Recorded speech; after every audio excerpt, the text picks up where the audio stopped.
الماعز الليبي يعتبر من أجمل وأروع الحيوانات التي تزخر بها الطبيعة الليبية، فهو يتميز بمظهره الجذاب وشكله الفريد الذي يجعله ملفتًا للنظر في كل بيئة يوجد فيها. يتميز الماعز برشاقته الفائقة وقوامه المتناسق الذي يعكس جمالا طبيعيا لا يمكن تجاهله. إضافة إلى ذلك، يمتاز هذا الحيوان بقدرته المدهشة على التحرك بسلاسة وخفة حتى في أصعب التضاريس، مثل المرتفعات الصخرية والمناطق الجبلية الوعرة. القدرة الفائقة للماعز الليبي على تسلق الأماكن الصعبة تعد واحدة من أبرز سماته. إنه قادر على تسلق المنحدرات الحادة بمهارة وبراعة تثير الإعجاب، وكأنه يمتلك تقنيات خاصة تمكنه من تثبيت أقدامه بقوة وتحقيق التوازن. هذه المهارة ليست مجرد استعراض لجماله الطبيعي، بل هي دليل على ذكائه الفطري الذي يمكنه من التكيف مع بيئته والتغلب على تحدياتها. ذكاء الماعز وسرعته يضيفان بعداً آخر إلى جاذبيته، فهو حيوان سريع وقادر على المناورة بمهارة، مما يجعله صعباً على الحيوانات المفترسة التي تحاول اصطياده.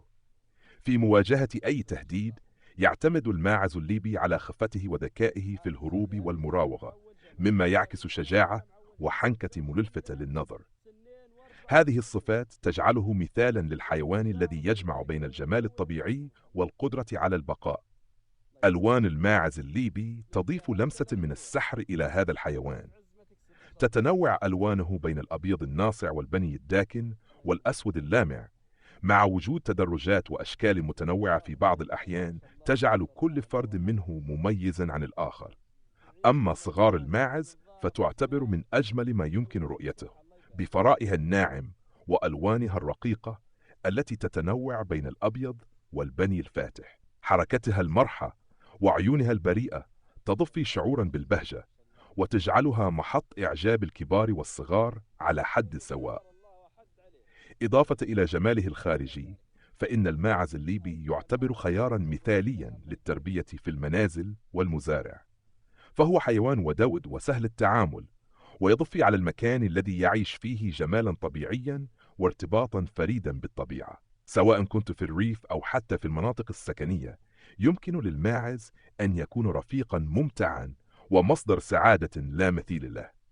رشاقته وأناقة حركته تضفي على المكان جوا من الحيوية والجمال الذي يصعب العثور عليه في أي حيوان آخر. الماعز الليبي ليس مجرد حيوان لتربية الألبان أو اللحوم، بل هو رمز للجمال الطبيعي والكفاءة البيئية. مظهره الجذاب، ذكاؤه الفائق، وقدرته على التكيف والبقاء في أصعب الظروف تجعل منه إضافة قيمة لأي بيت أو مزرعة. إنه تجسيد حي للعلاقة بين الإنسان والطبيعة، ومرآة لجمال البيئة الليبية وتنوعها.